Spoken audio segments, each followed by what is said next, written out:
Having duplicate router IDs for OSPF is certainly problematic, and this is a problem for any routing protocol. A router ID is meant to be a unique identifier, and if that identifier expected to be unique is no longer unique in the autonomous system, then we've got a problem on our hands. And so I would look to investigate this primarily with things like show IP protocols, show IP OSPF. And remember how the router ID is chosen.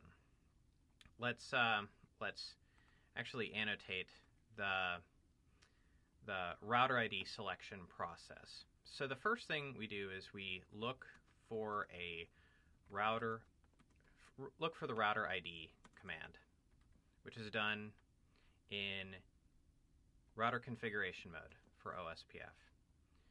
Then we look for, in the absence of a router ID command being specified, look for the highest IP address on a loopback interface.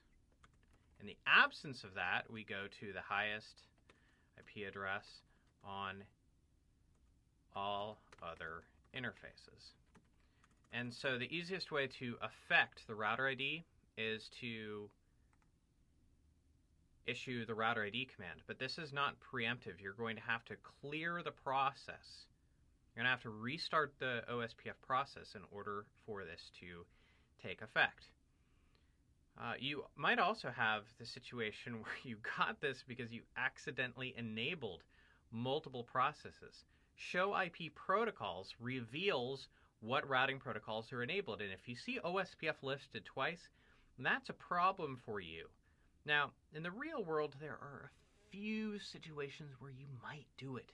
But for us, in a regular enterprise network, we're not a service provider running multiple OSPF processes, is something that we are almost certainly going to want to avoid.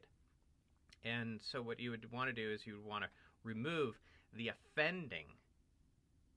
You'd want to remove the unnecessary OSPF process. And it's remarkably easy to accidentally enable an OSPF process just because you're used to typing router OSPF1. And maybe your environment is router OSPF 100 or vice versa.